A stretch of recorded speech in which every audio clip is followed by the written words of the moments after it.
Ah, Guillermo, te estaba buscando. ¿Qué tal? Gonzalo, ¿cómo estás? Venga, poneos aquí, anda, vamos a... Me he traído la única chaqueta que me abrocha. Me pareció, Hola. me pareció la más adecuada. Pues será luego. Muy bien. Haremos un grupo folk. Muy bien, gracias. ¿Qué tal? Hola, ¿qué tal?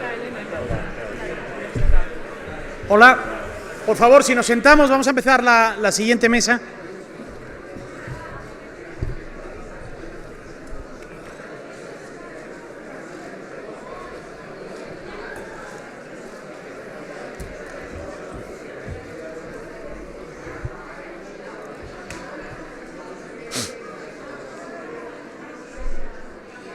A ver, por favor, el grupo de rebeldes de la derecha, si se sientan.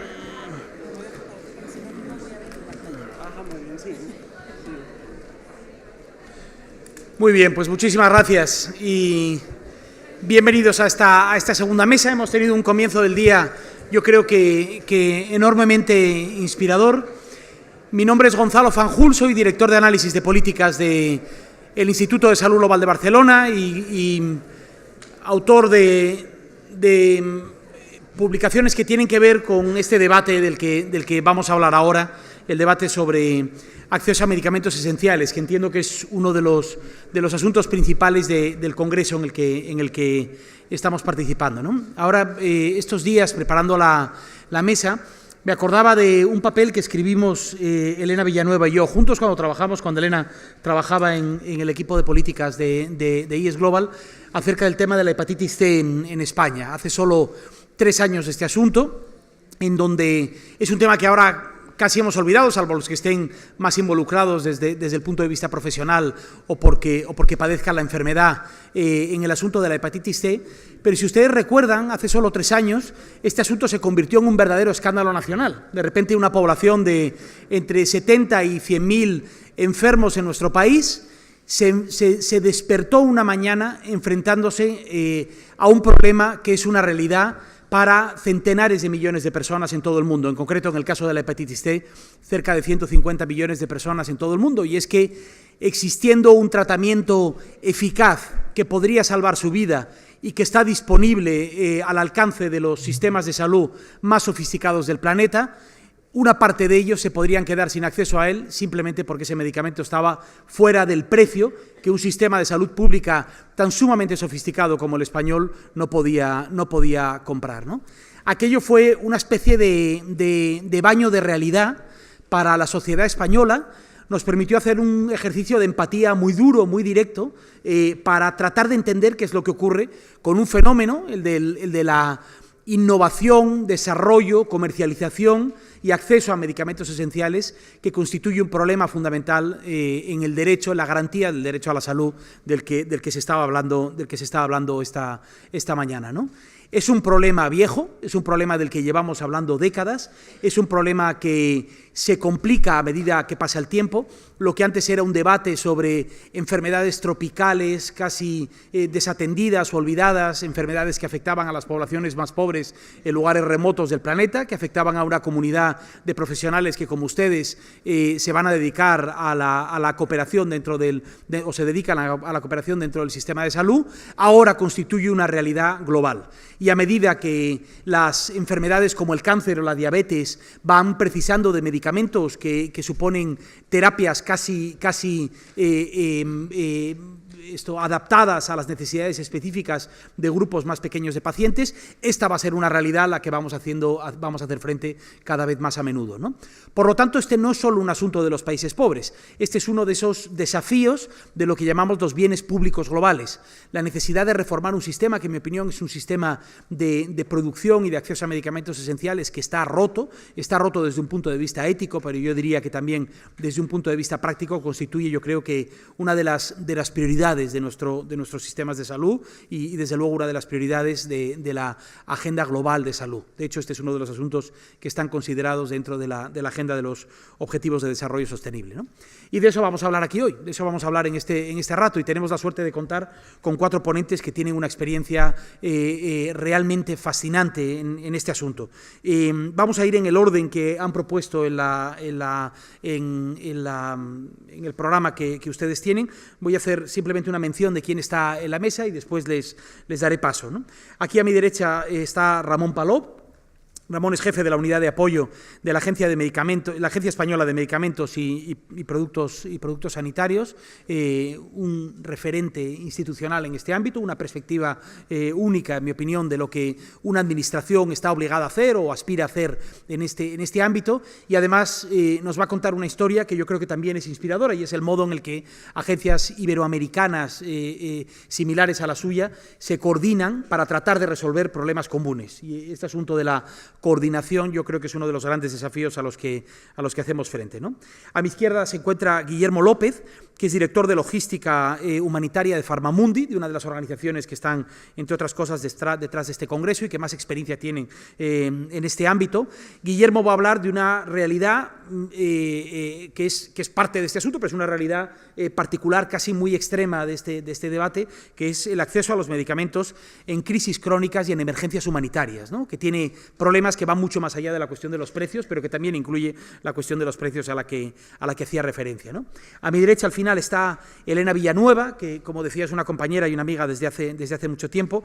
Elena es ahora responsable de políticas y de incidencia política en Medicines Patent Pools, que es una de las organizaciones más interesantes, más creativas que han surgido en estas últimas décadas para hacer frente a estos desafíos. Y Elena nos va a contar la experiencia de Medicines Patent Pool y con ello el valor de las nuevas ideas, incluyendo las nuevas alianzas para resolver este desafío, ¿no?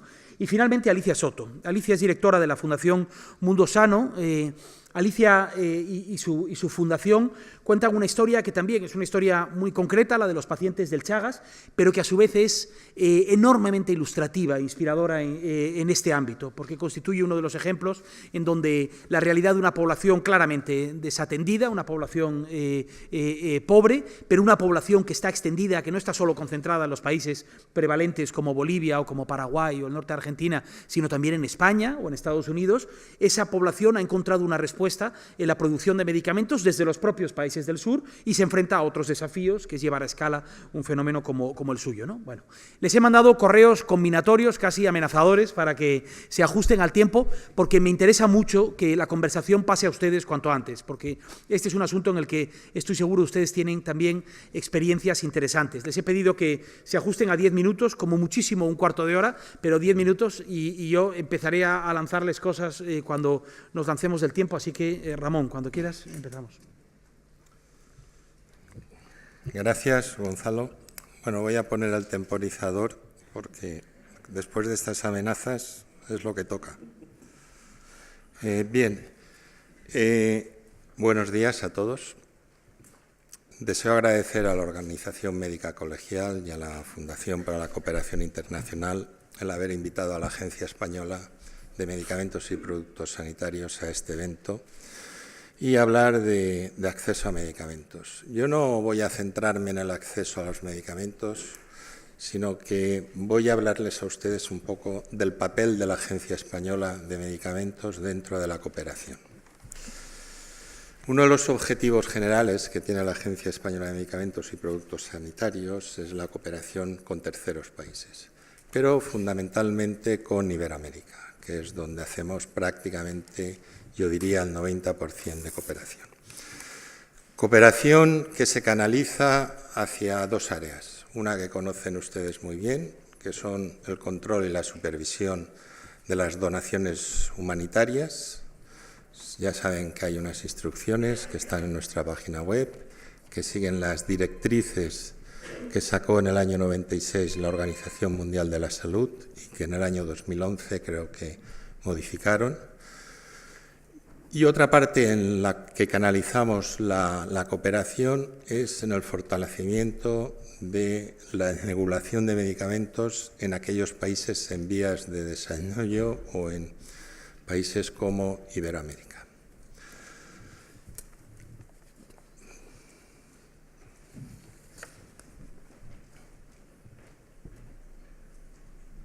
Sí, lo puedes pasar tú con el cacharrín este. Vale. Perfecto. Bien, la EAMI, que es Encuentro de Autoridades de Medicamentos Iberoamericanos, es una red que se creó en el año 97, es decir, 2 años después de crear la Agencia Europea de Medicamentos y justo en el mismo año en el que nace la Agencia Española de Medicamentos. La agencia se aprobó en el año 1997 en una ley de medidas fiscales, también se denomina de acompañamiento, que es donde antes pues, se introducían algunas leyes que acompañaban a todo lo que eran las medidas fiscales. Es decir, tenemos una historia, estas autoridades iberoamericanas, de 21 años. Hemos celebrado 12 encuentros y recientemente en Lisboa presentábamos el Plan Estratégico 2014-2018, cuáles serán sus resultados. Yo los voy a enumerar.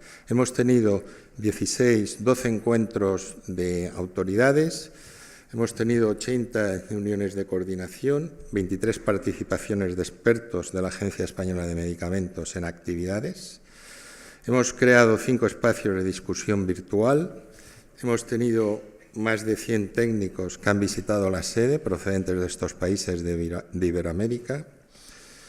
Hemos hecho 9 actividades del Programa Iberoamericano de Formación Técnica Especializada, junto con la Agencia de Cooperación Internacional, AECID. Hemos elaborado 33 documentos de trabajo y hemos firmado 8 memorandos de entendimiento, que luego les comentaré.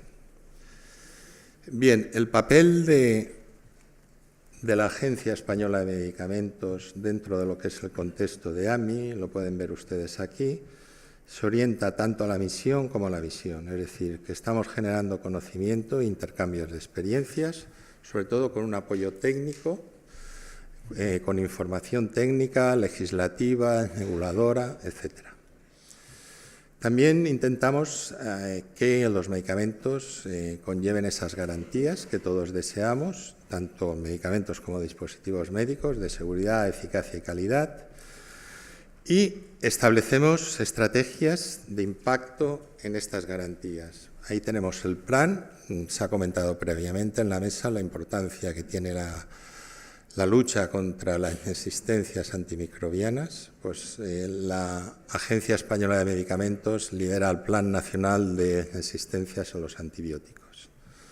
Trabajamos con la OMS, con el mecanismo, y el mecanismo, como conocen algunos de ustedes, se orienta fundamentalmente a la lucha contra los medicamentos falsificados y fraudulentos. Y también intentamos colaborar con los países de Iberoamérica para introducirlos en lo que es el esquema PICS es la asociación que controla toda la inspección de normas en los laboratorios farmacéuticos. Y este esquema PICS lo que hace es formar inspectores para que inspeccionen las empresas farmacéuticas. En el área de la visión, como red de autoridades, pues bueno, estamos construyendo esta red con acuerdos, con convenios que los he comentado previamente, con algunos países, son convenios bilaterales. En algunos son multilaterales, es decir, con varios países, como es el convenio que tenemos con Secomisca, que coge todo el SICA, el Sistema de Integración Centroamericana. Con ellos estamos haciendo transferencia tecnológica, luego lo comentaré. Intentamos trasladar modelos similares a los que tenemos en Europa en la regulación de medicamentos. E intentamos llevar tecnología europea. Los países iberoamericanos nos ven a nosotros como el puente de unión entre Europa y Latinoamérica.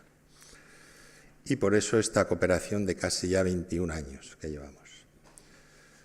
Lógicamente también apoyamos la capacitación con generaciones de participación de expertos a través de estas actividades PICTE, de los programas técnicos de formación. Y este es el papel que la agencia española pues, desempeña dentro de lo que es la cooperación con Iberoamérica. Comentaba antes el secretariado. Nosotros funcionamos como una asamblea que se une cada 2 años, pero en los periodos interbianuales lo que funciona es el secretariado de AMI.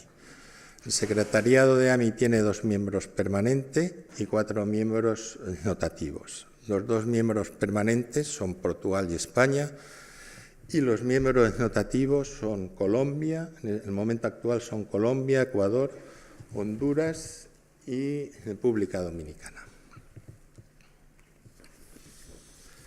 Aquí pueden ver ustedes las líneas temáticas en las cuales estamos haciendo nuestra actividad. Una de ellas es el fortalecimiento de la regulación de medicamentos en Centroamérica.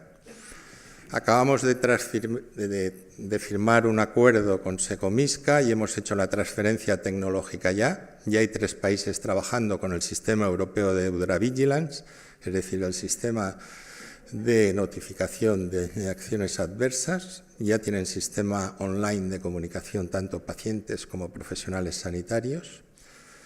Previsiblemente el año próximo tendremos ya los 8 países trabajando con esta tecnología que hemos transferido. En concreto, les hemos instalado un sistema de información que se llama FACEDRA, Farmacovigilancia Centroamérica. Este sistema les permite comunicarse ya directamente con el sistema de Uppsala de la Organización Mundial de la Salud, que es el que recoge las notificaciones. Luego tenemos otro campo de tecnología que estamos trabajando, que es la lucha contra los medicamentos falsificados y fraudulentos. Estamos todas las autoridades conectadas con un sistema que se llama FALFRA, en el cual pues, intercambiamos información sobre falsificación de medicamentos. Y este sistema también trabaja con el DOMS. Tenemos un formulario iberoamericano de preparaciones magistrales y oficinales. Solamente Brasil y México y España tienen formulario nacional de fórmulas magistrales y estamos intentando implantar un formulario para todos los países de Iberoamérica. Trabajamos también en el área de los ensayos clínicos y las buenas prácticas clínicas, en los dispositivos médicos, trabajos conjuntos con la Organización Panamericana de la Salud. Estamos trabajando también en la lucha contra las resistencias antimicrobianas y estamos fortaleciendo las capacidades de inspección en normas de correcta fabricación que aplicamos a la industria. Bien, fruto de este trabajo se han obtenido diversos reconocimientos internacionales. En diciembre del 2014, jefes de Estado y de Gobierno de los países iberoamericanos reunidos en Veracruz, durante la 24 Cumbre Iberoamericana emitieron un comunicado especial de apoyo a EAMI. El sistema FALFRA recibió el primer premio de la Fundación EULAC en la categoría de gestión pública en base a la originalidad del proyecto FALFRA, su naturaleza regional y su potencial de expansión. En mayo del 2015 nos incorporamos a la Secretaría General para Iberoamérica, formando parte de las 12 redes que tienen actualmente puestas en marcha, y los ministros de Salud de Iberoamérica dieron su apoyo también en la 15 Conferencia Iberoamericana de Ministros de Salud en Cartagena de Indias. Les he hablado un poco de la tecnología o lo tecnológico que estamos trabajando. Hicimos una nueva página web con el premio que se nos concedió. Abrimos canales YouTube y Twitter.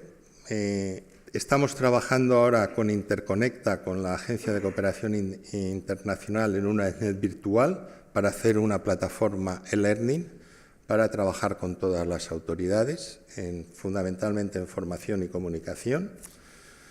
El proyecto que les he comentado de FACEDRA, el Sistema de Farmacovigilancia de Centroamérica, el proyecto del sistema FALFRA, Estamos lanzando campañas regionales de concienciación contra el empleo de medicamentos falsificados.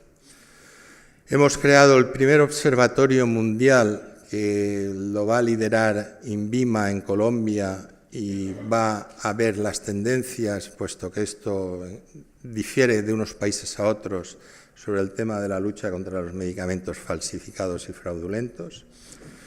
Y estamos construyendo el formulario iberoamericano, el cual pueden tener información del mismo en la página web.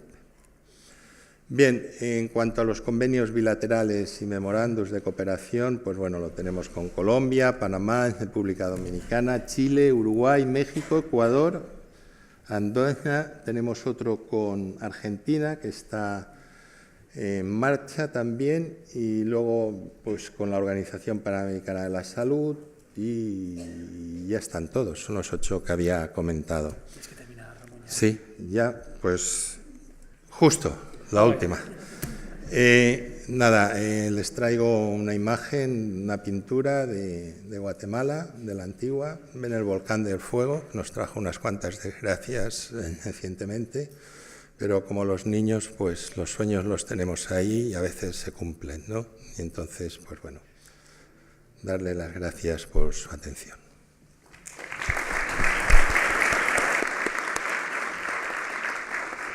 Muchas gracias, Ramón. Guillermo. Esto.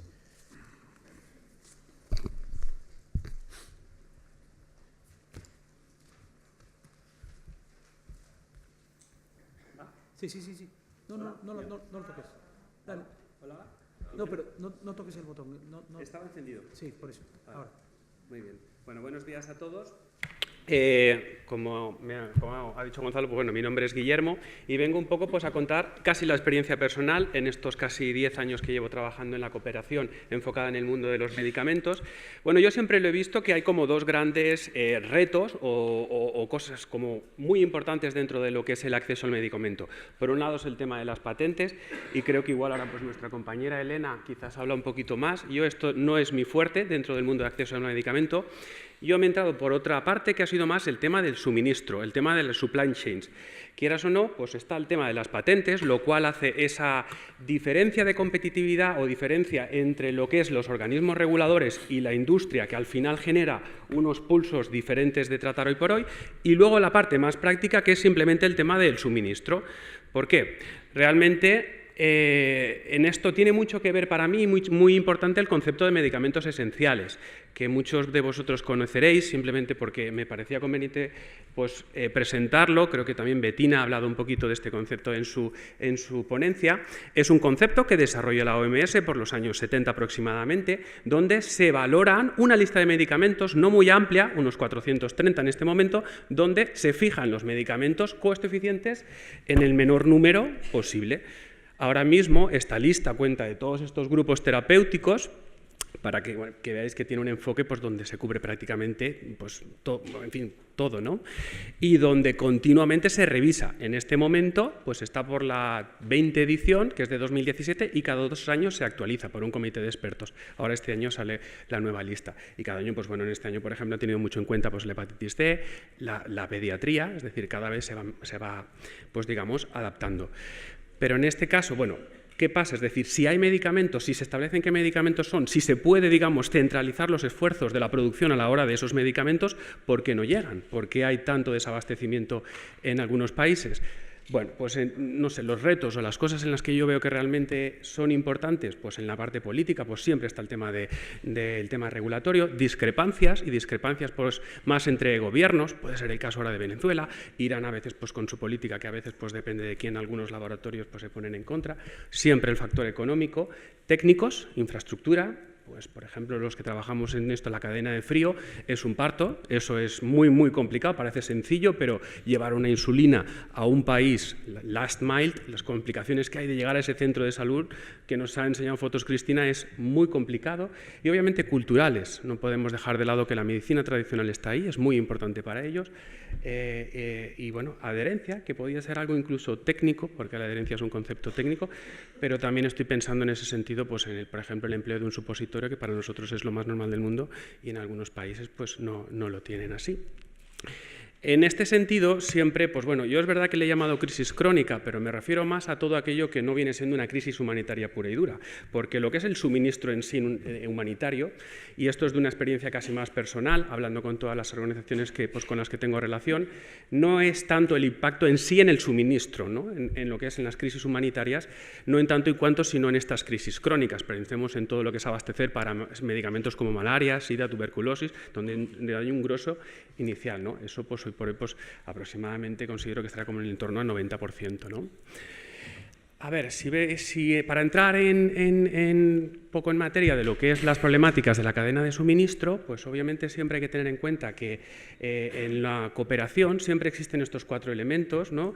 Pues ahora Ramón también los comentaba, es decir, un poquito, es decir, a todos casi nos suena, ¿no? La cooperación multilateral, entre muchos estados, bilateral, entre 2 estados, las ONGs, que a veces pues también incluso me he atrevido a poner también el sector privado como algo muy similar, y lo que es obviamente pues los fondos propios públicos, ¿no? En este sentido, y para hacer un poco una alegoría, pues he intentado reflejar así como muy simple lo que sería el suministro farmacéutico en España, ¿no? En un país como España, en un país pues SRA, en un Stringent Regulatory Authority, donde estamos en una confianza de que el medicamento es seguro, ¿no? Simplemente pues es simplón, ¿eh? Es decir, si entramos en detalle seguro hay bastantes fallos, pero es decir, pues son los fondos públicos o privados y las fuentes de suministro, bueno, si veis por códigos de colores, gris privado, multilateral azul, bilateral amarillo y verde público, ¿no? 2 tipos de fondos. El que suministra es o los almacenes o los laboratorios, ¿no? Que son aquí básicamente privados. Sí que he puesto almacén de distribución en azul como multilateral por el tema de las paralelas. Por el tema de las paralelas, bueno, los que somos del ámbito de la distribución, pues es un fenómeno pues, de distribución entre Europa que realmente pues, facilita o afecta un poco a los precios de los medicamentos a nivel de Europa, por eso lo he puesto en azul. Y en amarillo, hospitales, pensando en todo lo que es los acuerdos bilaterales que hay entre países, entre hospitales de varios países, a la hora de favorecer, pues, por ejemplo, ensayos clínicos o medicación pues, específica para una terapia pues, más avanzada, ¿no? Y pues abajo serían los puntos de dispensación, ¿no? Hospitales, farmacias o clínico, ¿no? Pues bueno, si comparamos esta imagen, que prácticamente engloba lo que sería un suministro en España, y estaría todo incluido, pues aquí tenéis, por ejemplo, lo que sería el suministro de Tanzania, es decir, para que veáis la complejidad de decir, pues bueno, ¿qué pasa? ¿Y por qué es difícil? Bueno, porque hay muchísimos actores muy diversos e incluso que dependiendo del grupo terapéutico del que estemos hablando, la cadena de suministro varía. No lo veis bien en las imágenes, pero arriba, en esos cuadritos de arriba, son los grupos de medicamento, por decirlo de alguna forma, antirretrovirales, malaria, ¿no? Diferentes grupos. He respetado el código de colores para que veáis que realmente el papel que puede tener ahí el Estado de Tanzania, que sobre todo, digamos, interviene, veis que hay más verde debajo, interviene sobre todo en lo que es la parte ya de distribución, pero poco en la parte, digamos, de arriba, que es el founding o el procurement, la compra, ¿no? Y donde pues hay una multitud de actores que realmente se necesitan para que eso funcione. Obviamente la coordinación en este nivel hace que sea muy difícil que al final cumplir con ese suministro. Otro ejemplo, por ejemplo, Kenia.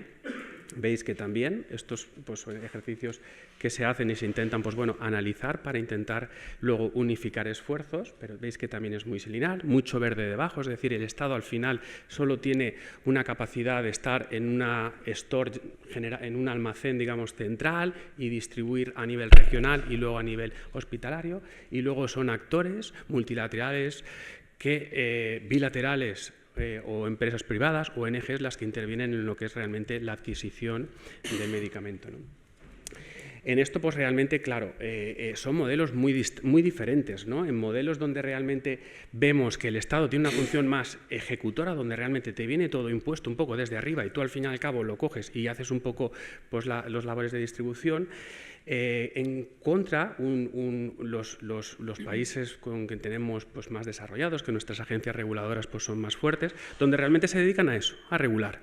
Y es un poco, pues luego, ese control de las agencias lo que hace pues, bueno, que los canales fluyan de una forma más ordenada, ¿no?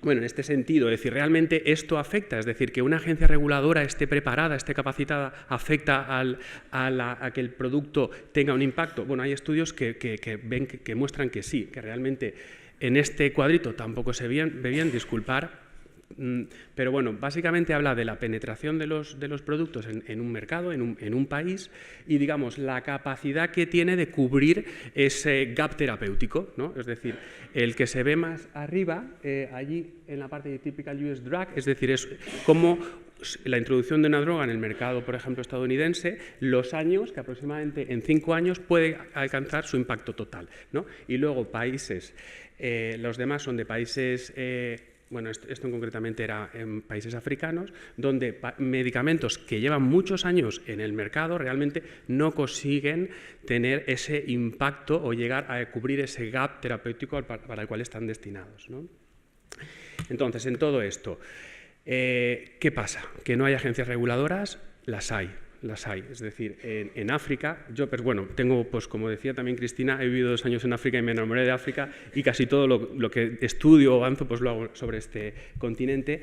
Hay agencias reguladoras, todos los países africanos, menos el Sáhara Occidental, pero todos, hasta Somalia, tienen una agencia reguladora.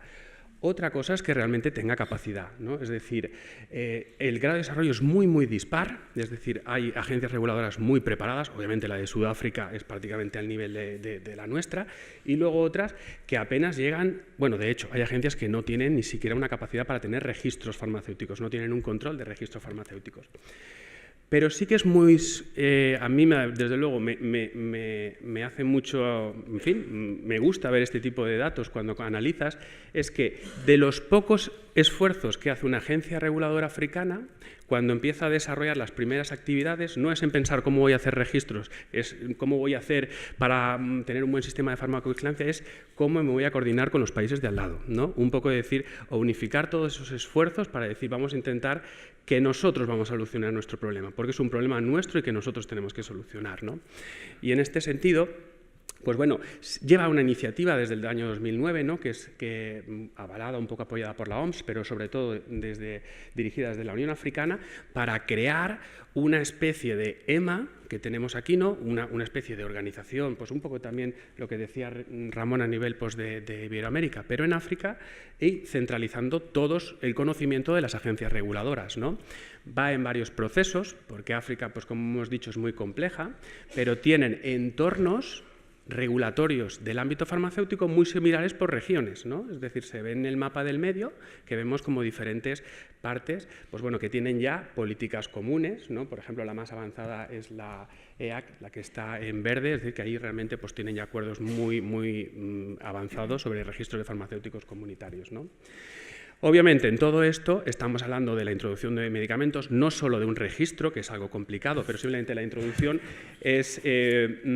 tiene que ver con muchos temas aduaneros, que la verdad es que esto es muy interesante, pero no podemos entrar, y que sobre todo en esta línea sí que afectan ya a lo que es más una emergencia, porque una emergencia no nos podemos hablar de registros, simplemente atendemos a una necesidad del momento y el país tiene cierta permeabilidad para que ese medicamento se introduzca. En este sentido, en el concepto, y como me quedan 5 minutos, es muy importante la estandarización. En este sentido, todas las organizaciones que avanzamos en lo que es las emergencias, en el suministro en emergencias, tenemos muy claro el concepto de estandarización. Por ejemplo, y simplemente para ver ese grado de trabajo detrás, está el IEC, que algunos de vosotros si habéis trabajado en emergencias y habéis hecho algún suministro, os sonará de que, bueno, es el típico kit. Bueno, ayer lo he puesto el de 2016, pero ya está en el de 2011 y ahora mismo el 2011 está en revisión para hacer uno más una versión posterior. Pero realmente la idea de todo esto es decir que se estandariza, se aunan esfuerzos de muchas organizaciones para conseguir optimizar los recursos a la hora de tener intervenciones muy rápidas, ¿no? Es decir, de poder decir no hay tiempo de pensar y lo que necesitamos es lanzar realmente esos medicamentos para cubrir pues, una catástrofe, una riada, un terremoto, ¿no? Bueno, obviamente, igual que hay otros kits desarrollados por otras ONGs, por ejemplo, los de salud reproductiva es un ámbito complejísimo, son 13 kits desarrollados por UNFPA y que realmente pues, bueno, lleva un trabajo impresionante detrás, de trauma, es decir, que ahí, por ejemplo, Cruz Roja, Médicos Sin Fronteras han trabajado mucho, de crónicos, que se ha desarrollado mucho en la crisis de los Balcanes, bueno, higiénicos, que también algo muy simple, al final es verdad que nos olvidamos, pero las cosas más simples son lo que más curan. Pues siempre pongo el caso del ébola, en 2014 lo que más curó de todo fue que se lavaran las manos, o sea que a veces pensamos en demasiado complicado y las cosas más simples son las que mejor funcionan. Pero como también decía Sebastián, y estoy muy de acuerdo, estamos un poco en un cambio de paradigma dentro de la acción humanitaria, de las emergencias, e incluso yo diría más, yo le pondría fecha, yo pondría la fecha de 2010 en el caso de Haití. Eso realmente ha sido un poco un cambio de paradigma de que las cosas no se pueden seguir haciendo de la forma que se siguen haciendo y que la acción humanitaria requiere de un nivel de coordinación mucho mayor. Bien, estamos coordinados, hemos aprendido mucho durante estos años, pero tenemos que seguir avanzando. Disculparme nuevamente porque no se ve bien, pero es simplemente ver. Esto es una iniciativa de la OMS que digamos, ha ido por un vía crucis, digamos, temporal, que es esa línea que sube y baja, y empieza con arriba a la izquierda, pues con la crisis de Haití, donde ha empezado realmente a trabajar para ver cómo se organiza a un nivel mayor a la hora de coordinar toda esa ayuda humanitaria y que no lleguemos a una emergencia humanitaria como la de Haití y haya 10.000 actores diferentes donde igual Estados Unidos coge el aeropuerto y dice yo controlo el aeropuerto, entonces entra la ayuda por aquí, estos no entran y vienen aquí y luego de repente un grupo de bomberos con toda la buena voluntad vienen, pero digo, pues, es decir, que se pudiera coordinar un poquito más, ¿no? Y con todo esto, pues bueno, sale la iniciativa de crear los EMT, los Emergency Medical Teams, que quizás algunos de vosotros ya conocéis, porque la ECIT, la Agencia Española de Medicamentos, pues bueno, ha creado su propio EMT. Y bueno, básicamente lo que quieren hacer es decir que un país que quiera o una ONG con muchas capacidades que quiera trabajar en emergencias, pues bueno, realmente se prepare, se estandarice a nivel no solo de medicamentos, sino del personal que va a ir. En este caso, pues bueno, comentaba ayer en otra anécdota, pues el caso de Ecuador, de 2010, donde un grupo de médicos con toda la buena voluntad se fue para Quito y ahí mismo en Quito le dijeron: ¿dónde están sus títulos de doctor, de médico? Porque usted viene aquí a operar, pero yo le creo que usted es médico, pero si usted no me demuestra que es médico, va a operar a mi gente sin decir nada. Y con toda la buena voluntad, pues tuvieron que marchar, ¿no? Es decir, donde se pueda hacer todo ese desarrollo curricular y preparar para poder tener intervenciones mucho más profesionalizadas. En este sentido, también tenéis la lista de todos los países que ahora mismo cuentan con un EMT, con un hospital clasificado y validado por la OMS, ¿no? Ahí veis pues España más o menos en la mitad de la tabla, que tenemos pues lo que sería un tipo 2. Está el tipo 1, tipo 2 y tipo 3, y el tipo 1 pues es como primaria, tipo 2 un hospital con un quirófano, tipo 3 pues ya pues bueno, un hospital como mucho más desarrollado. Esto es, por ejemplo, para que lo veáis, el caso real cuando se desplegó el hospital EMT en España, en Torrejón de Ardoz, cuando vino la OMS a verificarlo, y esto fue en mayo del año pasado. Justo además el día 31, el día de la moción de censura, justamente cayó ahí, además que también mediáticamente se fue un poco... Sí, así es. Pero bueno, ese mismo día pues la OMS, digamos, certificó el hospital, como era un hospital que tenía los mínimos como para ser, y también justo. Y muchas gracias.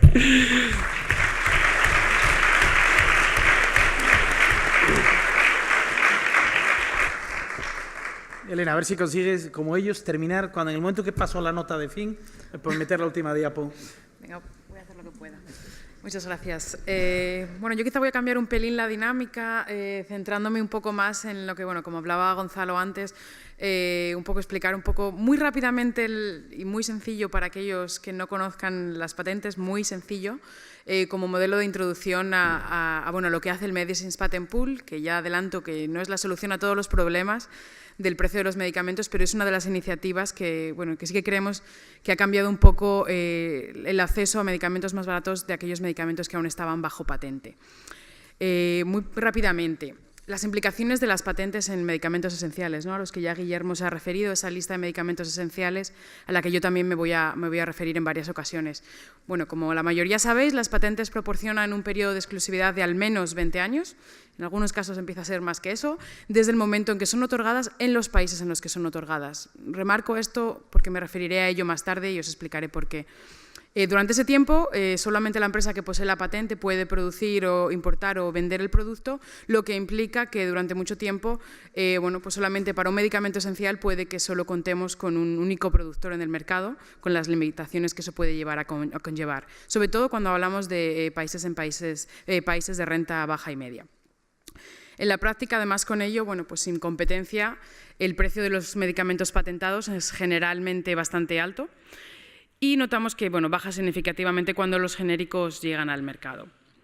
De la lista de medicamentos esenciales a la que se refería Guillermo, únicamente 45 medicamentos siguen con patentes en países de bajos ingresos y medios, lo cual estamos hablando alrededor del 10%.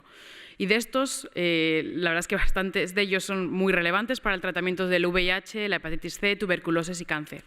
Esto creemos que puede cambiar con la lista de medicamentos esenciales que se publicará en abril, la nueva lista de medicamentos esenciales de la OMS, dado que varias de las solicitudes que hay este año, muchas de ellas son para nuevos tratamientos para el cáncer, para cardiovasculares, y varios de ellos son con medicamentos con patente y que pueden ser o llegar a convertirse en medicamentos de primera línea, lo cual hará todavía más necesario contar con mecanismos que puedan facilitar una bajada de precios si estos medicamentos están bajo patente, o si no, tendremos que esperar, por desgracia, o los países tendrán que esperar muchos años para acceder a ellos. ¿Cuándo puede entrar un genérico en el mercado si hay una patente o no? Pues el producto no está patentado en el país, por eso lo remarcaba antes, porque eso puede ser importante. Nosotros hemos notado como el caso de dolutegravir, que muchos conoceríais que es un medicamento de primera línea para el tratamiento de la VIH, pues no está patentado en muchos países de América Latina y sobre todo de América Central. Esto es algo que no todos los gobiernos a la hora de hacer las compras conocen, ¿no? Y a veces están comprando medicamentos patentados cuando no tendrían necesidad de ello. En otros casos, ¿cuándo puede entrar un genérico? Bueno, pues obviamente cuando la patente del producto ya ha caducado, que es lo que hablábamos, que es el caso para muchos patentes de medicamentos antiguos que están en la lista de medicamentos esenciales. Eso no asegura, como comentaba Guillermo, que estén disponibles, pero al menos el precio en teoría debería ser más bajo y debería haber genéricos disponibles. Y un tercer caso es cuando existen licencias que permiten la producción de genéricos. Y son licencias de las que les voy a hablar ahora, que son en las que trabajamos en el Medicines Patent Pool. Licencias que en muchos casos han permitido que existan genéricos para el VIH o la hepatitis C gracias a los acuerdos a los que hemos llegado con la industria en el Medicines Patent Pool. También podemos hablar, obviamente, de acuerdos bilaterales entre empresas y genéricos, y también existen otras iniciativas que son las licencias obligatorias que gobiernos, como saben, pueden llevar a cabo si lo consideran necesario. Yo específicamente me voy a centrar en las licencias voluntarias, que es en lo que el Medicines Patent Pool trabaja y que ha sido el principal motor, o creemos que hemos sido el principal motor de licencias, sobre todo con cláusulas de acceso, que nos distingue bastante de lo que son las licencias bilaterales entre empresas. Y bueno, por introducir brevemente qué es el Medicines Patent Pool. Fue creado en el 2010 como el primer mecanismo de licencias voluntarias y agrupación de patentes. Remarco primer mecanismo de licencias voluntarias, porque obviamente los gobiernos pueden hacer lo que se llaman las licencias obligatorias y existen las licencias bilaterales entre empresas. ¿Por qué se crea en el 2010? ¿En qué momento estamos? Para incrementar el acceso de tratamientos para el VIH. Ya llevábamos con acceso a antirretrovirales casi una década, pero todavía se veía que en muchos países en desarrollo los altos precios suponían una barrera enorme de acceso. Y también porque se lleva a cabo, y creo que es algo de lo menos conocido del modelo, que es para facilitar la innovación.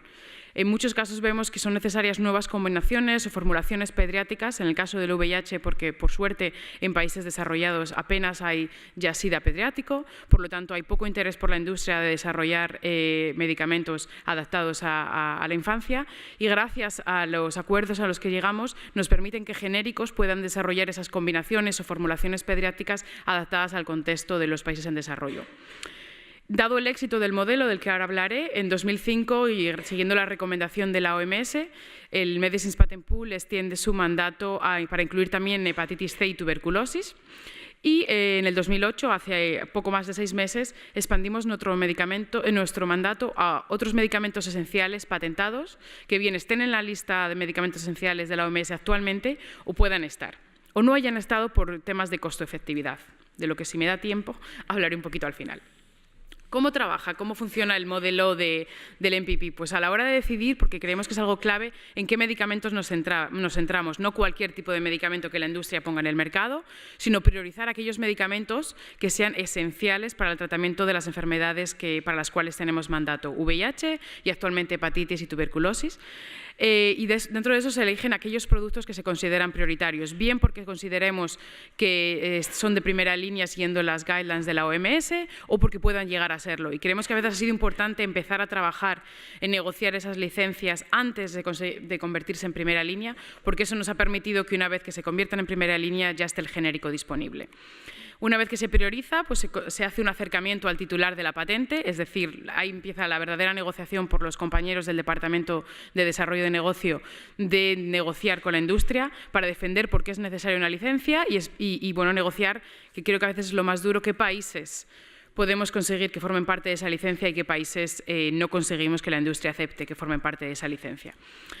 Y eso bueno, ya es la parte de negociación, la licencia con la orientación de salud pública. ¿Qué nos referimos con eso? Es no solo conseguir el acuerdo, sino que incluimos una serie de cláusulas clave que muy brevemente mencionaré después. Entre ellas destaca la transparencia. Todas nuestras licencias son públicas, están colgadas en la página web y todo el mundo puede conocer los términos. Algo que cuando hay una negociación bilateral entre una empresa, una farmacéutica y un genérico, pues desconocemos cuáles son esos acuerdos y esas disposiciones. Después llega la parte quizá más interesante, que es la que una vez que conseguimos el acuerdo con la empresa farmacéutica, lanzamos un proceso para llevar a cabo la sublicencia, es decir, para que toda empresa genérica que siga una serie de criterios que establecemos desarrolle su interés por producir y desarrollar los productos y pueda hacer una solicitud. Nosotros la evaluamos porque nuestra intención es que el mayor número de empresas genéricas que pongan el producto en el mercado, mejor. Por lo tanto, a mayor número de solicitudes, mejor. Una vez esa solicitud está hecha, empieza y aprobada, facilitamos el desarrollo. ¿Por qué facilitamos el desarrollo? Porque hemos visto que también muchas de las empresas genéricas con las que trabajamos necesitan cierto apoyo a la hora de desarrollar el producto y, sobre todo, nos aseguramos el registro en los países que consideramos clave. Nos aseguramos, aunque no podamos hacerlo de forma como requisito, sí que intentamos asegurar que se registre en el mayor número de países, porque encontramos que a veces esa es una de las grandes limitaciones, que el producto no está disponible. Aunque pueda estarlo, no está registrado en el país.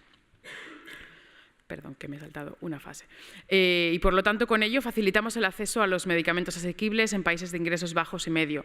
Gran parte de nuestro trabajo es también informar a los países de las soluciones que tienen, porque como les comentaba al principio, nos damos cuenta que sobre todo en ciertos países de ingresos medios que sí tienen acceso a genéricos, aunque ellas crean que no porque hay una patente en vigor, no están informados. Entonces creemos que gran parte de nuestro trabajo consiste en asegurarnos que los países que tienen las licencias concedidas sepan y puedan acceder con ello a genérico en vez de a un producto patentado, que obviamente hay una diferencia abismal de precio. Muy rápidamente, una vista rápida de cómo es el modelo, ¿no? Pues hay un titular de la patente que nos cede una licencia a nosotros, que somos quien la gestionamos, y damos una sublicencia a los fabricantes genéricos. Esos fabricantes genéricos lo que hacen es una producción, de forma, entendemos y buscamos lo más masiva posible para que la población que necesita acceso a los medicamentos en país en desarrollo acceda a ellos.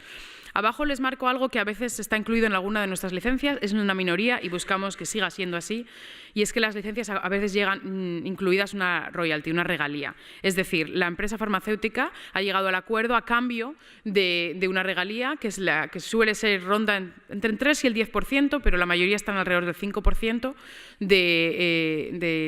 del beneficio que haga la empresa genérico vuelve a la industria farmacéutica.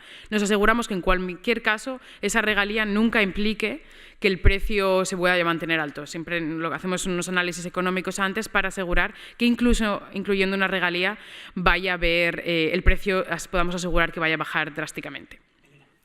Madre, pues tengo que empezar a acelerar. Vale. Bueno, las características de las licencias, algo simplemente que quisiera destacar es la calidad. Nos aseguramos que todos los organismos o todas las empresas genéricas con las que trabajamos estén precualificadas por la OMS, por lo tanto aseguramos con ello la calidad, algo que consideramos clave. Y una de las cosas que más nos preguntan, ¿por qué los titulares de patentes trabajan con nosotros? ¿No? ¿Qué sacan ellos a cambio? ¿Por qué lo hacen? Pues obviamente algo que es clave y por lo que mucha gente cree es la responsabilidad social corporativa, por imagen y por visibilidad, pero quizá algo todavía más importante y menos conocido es porque con ello facilitamos el acceso en países que para ellos son de limitada importancia. Es decir, y algo que a veces no se conoce lo suficiente es que muchas veces para estos productos las grandes empresas farmacéuticas o incluso las biotecnológicas no tienen un interés de comercio, por lo tanto no se molestan en desarrollar este mercado. Facilitándonos a nosotros esta licencia y que con eso el producto esté disponible en esos países sin que ellos tengan que hacer un esfuerzo económico, les permite cierta visibilidad y nosotros, por supuesto, que es lo que nos importa, aseguramos la accesibilidad. Bueno, muy rápidamente estos son los acuerdos con las diferentes empresas que tenemos y productos. Quería mencionar dos medicamentos clave que creo que, bueno, que es un ejemplo muy importante de lo que hacemos, que es el caso, como mencionaba antes, de dolutegravir, que es el tratamiento de primera línea para el VIH, que como vemos la FDA lo aprobó en Estados Unidos en el 2013 y nosotros conseguimos la licencia de VIF en 2014, pero solo fue en 2016 cuando la OMS lo recomendó que entrase en primera línea. Y nosotros conseguimos la licencia antes. ¿Y por qué es importante? Es porque, y es algo a destacar, es que los genéricos, aunque nosotros firmemos el acuerdo, van a tardar una media de 2 o 3 años de poder poner el producto en el mercado. Por lo tanto, si esperamos a que el producto ya esté en primera línea para llegar a un acuerdo, todavía vamos a tardar otros 3 años hasta que el producto realmente esté disponible. Entonces, es clave. Y ahora hemos conseguido, a día de hoy, que el producto de dolutegravir esté en el mercado por $75 por año de tratamiento y que incluso haya una nueva combinación de dolutegravir con otros 2 productos para que en una sola tableta esté disponible un producto que no lo está en países de altos ingresos porque no es necesario en ese tipo de pacientes. Entonces, eso es de la parte de modelo de innovación más destacable. Como me quedo sin tiempo, voy a pasar muy rápidamente estas diapositivas. Este es otro ejemplo del caso de daclatasvir para hepatitis C. Y muy rápidamente por mencionarles, dado el éxito que vemos que hemos tenido con VIH y con hepatitis C, que aunque no es la solución para todos los problemas, sí que hemos conseguido una drástica reducción de precio y que es un modelo que parece que la industria parece estar disponible a explorar. Y siguiendo la recomendación de The Lancet y de la OMS, y nuestro board aprobó nuestra junta directiva una expansión del mandato a otros medicamentos esenciales patentados. Con esto estamos empezando a hablar de si estaremos explorando licencias para cáncer, para diabetes, para otras enfermedades cardiovasculares, incluso pasará porque hasta ahora estamos hablando siempre de pequeñas moléculas, pero estaríamos hablando de biosimilares. Esto es algo en el que acabamos de empezar a explorar y que necesitaremos la colaboración con muchos otros actores, desde el punto de vista regulatorio, desde el punto de vista de la sociedad civil y sobre todo de los países para que nos hablen de cuáles son los medicamentos para los que realmente tienen una urgencia. La doctora Cristina mencionaba antes como el cáncer empezaba a ser un problema urgente en África y por eso es algo en lo que estamos dispuestos a empezar a trabajar. Con esto, bueno, despedirme, muchas gracias y deseando la ronda de preguntas.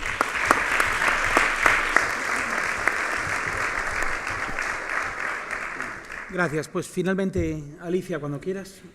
Empiezo. Bueno, primero… Alicia se ha puesto un cronómetro. Sí. Eso tiene mucho mérito. Quiero empezar agradeciendo a los organizadores por invitarnos a participar en este congreso, en particular en esta mesa, que me permite contaros cómo trabajamos desde Mundo Sano en una enfermedad tropical desatendida, como es la enfermedad de Chagas, que es para nosotros la enfermedad más emblemática en la que trabajamos y en particular en el acceso al medicamento para tratar esta enfermedad. Gracias.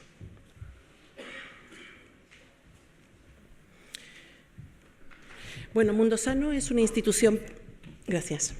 Mundo Sano es una institución privada sin ánimo de lucro, de origen familiar, que cumplió sus 25 primeros años en el 2018. Trabajamos para mejorar el acceso a la salud y reducir el impacto de las enfermedades tropicales desatendidas de aquellas poblaciones afectadas. Todos sabemos que estos sectores son los sectores más empobrecidos de la sociedad, aquellos que tienen escasos recursos económicos, poco peso político, viven en la mayoría de las veces en medio rural y en el caso de la enfermedad de Chagas, que es originaria de Latinoamérica, son también en muchos casos de origen indígena. Mundo Sano representa además la labor solidaria de un gran grupo farmacéutico, se llama Insud Pharma, que ofrece de esta manera la capacidad de desarrollo de medicamentos, en particular de medicamentos genéricos frente a estas enfermedades, en sinergia con el trabajo de Mundo Sano.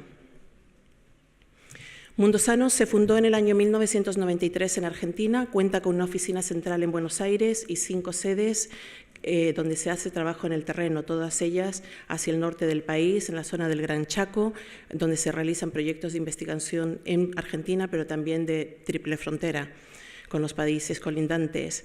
En el año 2010 fundó la sede de Madrid, de donde se ponen en funcionamiento trabajos de proyectos de colaboración y acciones para España, otros países también europeos y entramos en África siempre en socio con nuestros socios, en Mozambique con el IS Global y en Etiopía tenemos sede propia. El trabajo de Mundo Sano siempre se hace generando alianzas. Estas son algunas de las alianzas que tenemos, tanto a nivel global como en España, y esta es la forma que creemos que hay que trabajar. Nuestros primeros socios son siempre las comunidades afectadas, pero también tenemos un rol de liderazgo frente a organismos internacionales como son la Organización Mundial de la Salud y la Organización Panamericana de la Salud. Todas nuestras acciones, igual que las del grupo Insud Pharma, están alineadas con los objetivos de desarrollo sostenible para afrontar de una manera conjunta los retos de la Agenda 2030. Trabajamos en salud, por lo tanto, nuestro objetivo vector es el 3, es garantizar una vida sana y poner fin a las epidemias, entre ellas están las enfermedades tropicales desatendidas para el 2030. Dentro de este objetivo, atendemos también, en colaboración con Insud Pharma, acciones de investigación para el desarrollo de nuevos fármacos, vacunas. Nuestro ODS instrumental, digamos que es el número 17, como ya he mencionado, alianzas para lograr los objetivos, pero todas nuestras acciones tienen impacto en otros objetivos de la agenda, como puede ser reducción de las desigualdades, el acceso a agua limpia y saneamiento, y por supuesto todo esto tiene impacto en el objetivo número 1, que es reducción o poner fin a la pobreza en todos los lugares del mundo. Entrando ya en materia, la enfermedad de Chagas es una enfermedad tropical desatendida declarada por la Organización Mundial de la Salud en el 2010, junto a otras 16 enfermedades. Ese listado hoy en día sabemos que lo representan ya 20 enfermedades. Esta es una enfermedad que yo digo que siempre es muy cruel, es una enfermedad olvidada porque existe desde hace 100 años, más de 100 años, y sin embargo ha sido olvidada por todos los sectores. Es silenciosa porque no da la cara. Uno se infecta, pero no sabe que se infecta hasta que tiene síntomas que pueden ser 20 o 30 años más tarde. El infradiagnóstico de la enfermedad de Chagas se estima de alrededor del 90%. Por lo tanto, desde Mundo Sano lo que queremos, nuestro objetivo es hacer visible esta enfermedad. Que la sociedad sepa que existe, tenemos el conocimiento y sabemos cómo prevenirla, y lo que es más importante hoy en día, tenemos el medicamento. Pero la enfermedad de Chagas, como ya hemos mencionado antes, ha traspasado fronteras. Ha pasado de ser una enfermedad endémica, típicamente latinoamericana, a estar presente en todos los continentes. Este reto global, por lo tanto, necesita de la cooperación internacional entre los países, particularmente entre los países endémicos y entre los países donde no existe el insecto vector. Entre ellos, como ha mencionado Gonzalo, la estimación de prevalencia es muy alta en Estados Unidos y en España. La enfermedad de Chagas, en algunas cifras, bueno, son 21 países los que son zonas endémicas.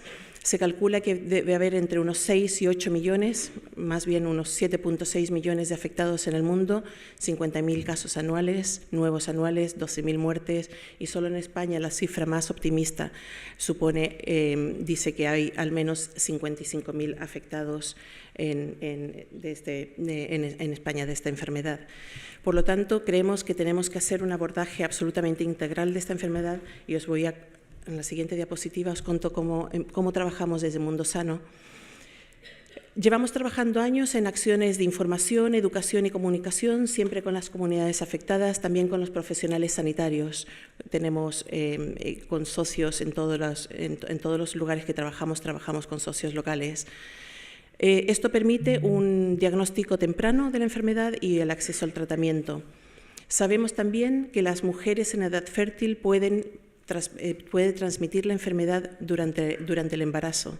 Por lo tanto, queremos, y esta es nuestra población target, digamos, en la que queremos trabajar, que es llevar a cabo la interrupción del Chagas congénito. Una de las piedras angulares de nuestro trabajo son las campañas de cribados comunitarios, en donde trabajamos con agentes de salud que hemos formado en un programa que se llama Madres Comprometidas con el Chagas. Son mujeres que han sido pacientes y que nos ayudan a concienciar y a sensibilizar a la población afectada, pero también, junto con los profesionales, a reducir el estigma y el miedo que existe con esta enfermedad. Y ahora, en las próximas diapositivas, también os voy a contar cómo hemos trabajado otra de las barreras de la enfermedad de Chagas, que es el desarrollo de medicamento. La OMS reconoce que hay dos tipos de fármacos antiparasitarios para tratar la tripanosomiasis americana o enfermedad de Chagas: el Venidazol, que es nuestro, y el Nifurtimox, que es de Bayer. La historia del Venidazol es un medicamento que existe de los años 70, pero en el año 2004 el laboratorio que lo produce decide dejar de hacerlo. Pasa su know-how, sus licencias, a un laboratorio público de Brasil, pero sin embargo la situación no progresa todo lo adecuadamente que se necesita, y en el año 2010, finales de 2010, principios del 2011, se produce un desabastecimiento mundial del Venidazol. Es entonces cuando la Fundación Mundo Sano, junto con los laboratorios argentinos ELEA y el Ministerio de Salud argentino, deciden formar un consorcio público-privado y toman un compromiso muy serio y muy personal de volver a producir el Venidazol. Esto se produce en un tiempo récord. A final del 2012 el medicamento vuelve a existir, es aprobado por la Agencia Sanitaria Argentina y, por lo tanto, esto permite volver a tener el medicamento para todos los países endémicos a través del Fondo Estratégico de la OPS. Y en España, se permite la distribución a otros países, entre ellos España, a través de la Agencia Española del Medicamento, con la cual trabajamos muy cercanamente para que así fuera, y con el apoyo de la Organización Mundial de la Salud. En el 2013, la Organización Mundial de la Salud decide incluir el Venidazol como medicamento esencial en el listado de medicamentos esenciales. Esta es la denuncia que hace Médicos Sin Fronteras en un congreso de medicina tropical en el año 2011 sobre la falta de stock del medicamento para tratar la enfermedad de Chagas del Venidazol. A la vez que el grupo Insud Pharma decide conformar otro consorcio con DNDi y con los laboratorios Insud para preparar el dossier y presentar el Venidazol para registro por la FDA. Es un proceso muy largo, como veis, muchos años, pero en agosto del 2017 se produce un gran hito farmacéutico, desde luego para nosotros y yo creo que para el mundo entero, que es la aprobación del Venidazol por la FDA, por este organismo, y convierte al Venidazol en el primer tratamiento para la enfermedad de Chagas aprobado por este organismo. Sin embargo, ya se han mencionado algunas barreras para el acceso al medicamento durante este congreso. Sabemos que hay muchas. He mencionado brevemente, la pobreza es uno de ellos, el uso abusivo de leyes de patentes o de propiedad intelectual es otro, la falta de sistemas sanitarios de salud o con cobertura universal definitivamente es otro, pero también la falta de ética, y este es un ejemplo relacionado con el Venidazol.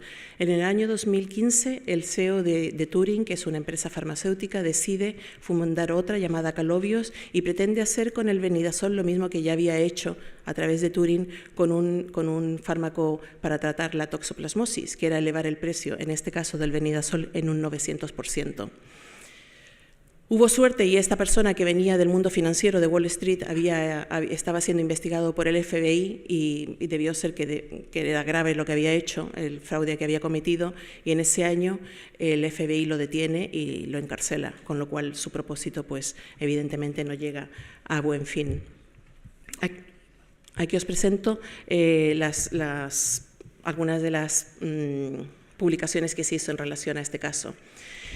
El Avarax, por tanto, está disponible a partir del año 2012, entra, como he mencionado, a Latinoamérica a través de la OPS y permite la distribución a otros países en España, por ejemplo, entra a través como medicamento extranjero a través de la Agencia Española del Medicamento. Esta es la distribución desde finales del 2012, cuando vuelve a estar disponible, hasta finales del 2018. Veis que se han distribuido más de 13.000 envases, lo cual supone un poquito menos de 7.000 pacientes tratados en España. España es el país del mundo en que más pacientes se ha tratado contra la enfermedad de Chagas fuera de zona endémica, y se estima que el 20% de esos pacientes tratados han sido diagnosticados a través de los cribados de Mundo Sano, evidentemente en coalición con sus socios locales. La distribución de la Varax es que desde su introducción veis un pico inicial cuando se produjo la falta de stock y luego se ha más o menos mantenido en el tiempo.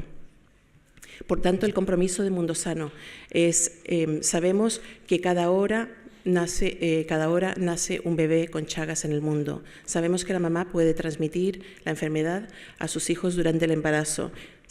Estimamos además que hay más de 1 millón de mujeres en edad fértil que podríamos tratar para prevenir la transmisión congénita, y este es nuestro compromiso. Esta es la población a la que nos queremos enfocar.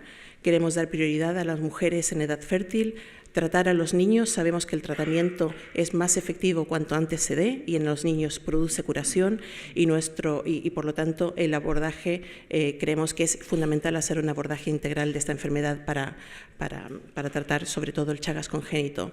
Más allá, tenemos un compromiso absoluto de hacer donación del Venidasol para todos los pacientes menores de 19 años, y esto será en relación para las Américas a través de la Organización Panamericana de la Salud y para el resto del mundo a través de la Organización Mundial de la Salud. Este es nuestro compromiso. Creemos que es una enfermedad que, haciendo un abordaje integral como se está haciendo, se puede terminar. Definitivamente se puede interrumpir el Chagas congénito, y en los próximos días lanzaremos una campaña que se va a llamar Ningún bebé con Chagas, porque sabemos que el niño se cura, y es una campaña a la que invitamos a todos los socios y no socios, todos los que estáis aquí, a uniros a ella, porque estamos convencidos que se puede terminar, se puede interrumpir. Yo creo que las conclusiones ya están más o menos dichas durante la presentación. Tenemos un reto por delante, un reto de salud pública. Siempre hay que trabajar con las comunidades latinas, sobre todo en zona no endémica como estamos trabajando en España, pero quedan muchas personas por diagnosticar. Muchas gracias.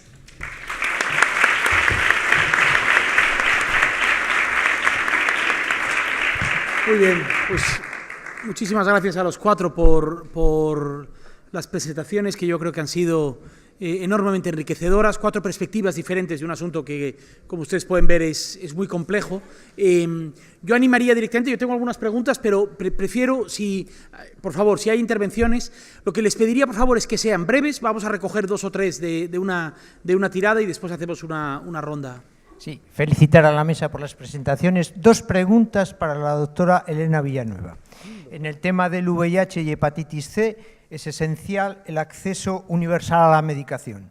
Primera pregunta, la OMS marcó unas metas para el VIH para el 2020 de 90-90-90. 90% de casos diagnosticados, 90% de acceso, 90% de carga viral indetectable, 90% de acceso a la medicación de la población universal. ¿Cómo crees, Elena, que está ese objetivo? Y 2, hepatitis C, con una tasa de curación superior al 95% en el empleo de los antivirales de acción directa, el único problema para plantearnos la erradicación de la infección por la hepatitis C es el precio de los medicamentos. ¿Cómo ves tú esta cuestión? Perfecto. ¿Será posible la erradicación de la hepatitis C? Muchas gracias. ¿En cuánto tiempo? ¿Hay otra cuestión? Ahí sí, en ese. No sé si hay alguna más, es que no vi. Hola, buenos días. Me gustaría, he estado oyendo que ayudan a América, ayudan en África, los kits de emergencias, pero me gustaría saber si ustedes tienen conocimiento de lo que pasa en Grecia, en el campo de refugiados de Moria, donde viven 10.000 personas hacinadas, continuamente llegan, el gobierno griego les rechaza, los maltrata, los derechos humanos se los pasan por donde, en fin. Y bueno, quería saber si tienen ustedes noticias de lo que allí pasa, porque cuando yo regresé de allí, con ayudas privadas y con la generosidad de los farmacéuticos de Granada, que yo iba uno por uno presentándome como médico del mundo y bueno, obtuve mucha ayuda. Me gustaría saber si tienen conocimiento de lo que pasa allí, que es un genocidio contra la humanidad. Nada más. Gracias. ¿Alguna otra intervención? Sí, aquí, por favor.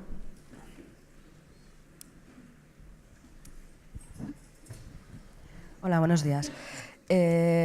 Hablando de medicamentos esenciales, has mostrado una lista enorme, ¿no?, de grupos, y prácticamente cuando hablamos de estas cosas solo hablamos pues, de VIH, hepatitis C o Chagas o malaria, ¿no? Pero nadie se plantea los antihipertensivos ni los antidiabéticos orales, cuando la gran población de la humanidad, sea en el primer mundo o en cualquier otro mundo, se muere por complicaciones de estas dos grandes enfermedades crónicas, porque no tienen medios para tratarlo, porque todo y que se conozca y sepas y te reconozcas como diabético, no vas a tener dinero para poder tener esa medicación de forma continuada toda tu vida. Vale, gracias. Bueno, una última aquí, por favor. Gracias. No, yo quería también hacer la pregunta porque nosotros somos Paliativos Sin Fronteras. Estamos haciendo pensamos una tarea educativa para que cambie el chip de los profesionales, para no abandonar a los pacientes en estos países en donde no hay, la terminalidad no se conoce como una parte del tratamiento médico, que sea un tratamiento de confort sintomático, y nos encontramos que no hay acceso a los opiáceos. No hay acceso, nosotros, por ejemplo, desde España no podemos enviar morfina. Si lo hacemos de una manera que se piensan que es agua destilada o que se piensan que son inyecciones de otra cosa, o no hay las pastillas, es que no se puede titular ni nada. Y claro, eso reclama una normalización de poder distribuir opiáceos en esos países. Comprendemos que tiene que haber acuerdos bilaterales, que la Agencia Española del Medicamento, queremos decir que se han portado siempre muy bien, pero nos dices que tenemos las manos atadas, no podemos acceder a ello, y agradecemos a lo que otros países, como ha hecho Inglaterra, que nos ha facilitado, y lo hemos traído en el póster, la entrada de morfina en polvo, que no sabe lo que es cuando ven aquello en polvo, y con la fórmula de los farmacéuticos ingleses, de los hospice, hemos sabido hacer las diluciones y lo tenéis en el póster. Pero yo quería una llamada de atención a la analgesia en estos países. La analgesia no se conoce. De acuerdo. Muy bien, muchísimas gracias. Bueno, Elena, tú tienes dos preguntas más concretas, sobre todo una. ¿Quién se anima a responder la de Grecia? ¿Alguien sabe algo de Grecia? No. Yo es que si quieres decir algo, vale, de acuerdo, Guillermo. Y luego la cuestión de crónicas, yo creo que es una pregunta general, si alguien quiere decir algo, que yo creo que es importante. Y finalmente la cuestión de paliativos y de opiáceos y eso, si alguien quiere decir algo. Yo añadiría otra, Ramón, para ti. Has hablado del papel de las agencias, de la importancia de la coordinación y del papel de las agencias en el caso latinoamericano. En el caso de la hepatitis C, por ejemplo, y en otros, hemos visto cómo la propia Unión Europea, es decir, las agencias de medicamentos de la Unión Europea, eran víctimas de una estrategia de las compañías farmacéuticas divisiva. Es decir, que hay una estrategia de negociación de las compañías con los sistemas públicos de salud, entre otras cosas, para garantizar la opacidad de las negociaciones y jugar. No sé si hay vías para mejorar, si hay margen de acción en ese sentido, ¿no? Y para ti, Alicia, me gustaría que desarrollases un poquitín más el potencial de la colaboración público-privada en este ámbito, ¿no? Mundo Sano en general y la experiencia que has descrito es muy ilustrativa en ese sentido. Yo sé también, Guillermo, que tú trabajaste en el sector privado durante un tiempo, quizás puedes añadir algo, pero me obsesiona la idea de que parte de esto es cuestión de más dinero, parte es cuestión de más voluntad política, pero parte es un ejercicio de creatividad y de innovación también en las alianzas, ¿no? Y Elena ha hecho referencia a esto, y si pudiésemos... bueno, todo lo que dije antes, ahora divididlo por 3, pero hacemos una última ronda de intervenciones rápida y cerramos la mesa, que yo creo que está siendo muy interesante. Elena. Vale. Por intentar ser breve y por abordar desde lo que le pueda corresponder al Medicines Patent Pool, más allá de mi opinión personal respecto a ¿Cómo vamos en el acceso universal, tanto VIH como hepatitis? Bueno, creo que obviamente en ambos colectivos, en ambas enfermedades, el acceso a colectivos vulnerables es clave, que es algo que está impidiendo el acceso universal en muchas regiones, pero algo en lo que específicamente nosotros identificamos un problema, sobre todo con hepatitis C, y que parte de nuestra expansión del mandato puede llegar a ser un verdadero problema, es el acceso a diagnóstico. Pues muchos enfermos de hepatitis C ni siquiera son diagnosticados, creemos que muchos de ellos ni siquiera lo saben, sobre todo en ciertas regiones de Asia y de África en concreto. Entonces, nosotros nos estamos dando cuenta con una realidad de que ya podemos facilitar el acceso a un tratamiento muchísimo más asequible, que realmente cura la enfermedad, pero si esos pacientes no son diagnosticados, va a ser muy difícil llegar a ellos. Cuando hablamos de la expansión de nuestro propio mandato a otras enfermedades, nos damos cuenta que ese problema es todavía mayor cuando estamos hablando de cáncer o muchas enfermedades cardiovasculares, ¿no? Que como no han sido prioridad en la agenda global de salud, bien porque nos hemos basado en iniciativas verticales o porque no se ha priorizado lo suficiente los sistemas de salud, pues realmente eso es una realidad. Y quizá creo que por ahí va un poco que parte de que consigamos el acceso universal a estas enfermedades u otras pasa por lo que se presentó con anterioridad de la priorización del acceso universal y el paquete universal de salud como una de las prioridades en las que será quizá una de las pocas maneras en la que realmente podamos erradicar. Es una respuesta, digamos, ambiciosa, pero realmente creo que va por ahí. Y respecto a las enfermedades cardiovasculares que mencionabas, efectivamente no podría estar más de acuerdo. Creo que el acceso a estos tratamientos, creo que es una realidad que se empieza a ver desde muchos puntos de vista. Creo que incluso la OMS cuenta con un único experto en cáncer a día de hoy, cuando para otras muchas áreas se cuenta con decenas de ellos. Creo que eso está empezando a cambiar. Incluso la OMS va a presentar, si no me equivoco, el lunes, una remodelación de cómo se estructura para realmente dar respuesta a estas presiones que existen ya porque hay muchas enfermedades no atendidas, y creo que lo que en mi caso donde yo trabajo, el Medicines Patent Pool, es una realidad que ve y que creo que por eso expandimos el mandato a estas enfermedades. El precio de la insulina empieza a ser un verdadero problema no en países en desarrollo sino en Estados Unidos, y creo que cada vez hay más organizaciones que necesitan dar respuesta. Creo que diagnosticar y más allá de los medicamentos esenciales, los propios tratamientos que son crónicos suponen un reto para unos sistemas de salud que no pueden hacer frente a día de hoy. Gracias, Elena. Ramón. Sí, las dos preguntas. La de la compañera que ha preguntado por los opiáceos, ¿no? Nosotros ya modificamos la instrucción en la agencia en el 2015 para incorporar los termolábiles y los opiáceos. Siguen un mecanismo diferente, llegamos hasta donde podemos. También la JIFE, la Junta Internacional de Fiscalización, también nos limita un poco las actuaciones. Y esto es a nivel global. Poco más podemos hacer. En cuanto al sistema en Latinoamérica para el tema de compra de innovación o productos de innovación. En Europa, ¿no? Bueno, pero en Europa sí se sigue el mismo camino, diferentes precios en diferentes países, y esto no va a converger.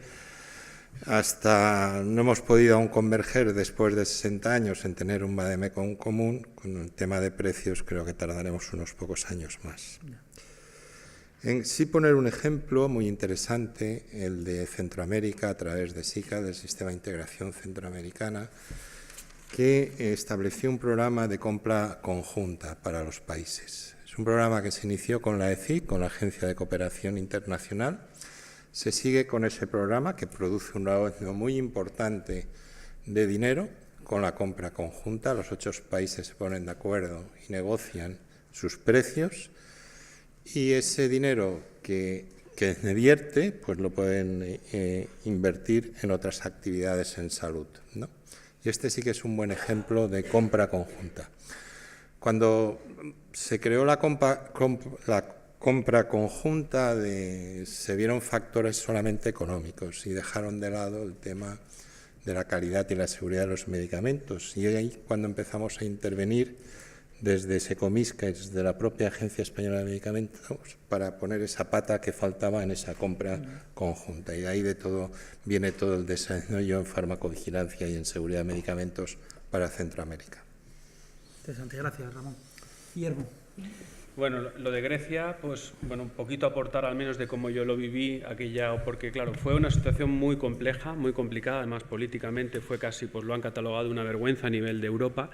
Pero sí que es verdad que las dificultades no solo estuvieron aquí, que las estuvieron y las hay, es territorio europeo, es decir, también las hubieron allí. Es decir, piensa que, claro, ellos tienen, pues, en fin, escriben en griego, ¿no? Con las letras griegas, es decir, envías producto español, no sabes exactamente, pues, si un médico griego lo puede interpretar bien, si va allí, ¿no? Es decir, también hubieron muchas complejidades, al punto incluso, pues, que, según nos informaban algunas organizaciones que trabajaban allí, pues, casi lo impidió el mismo gobierno griego en algunos casos.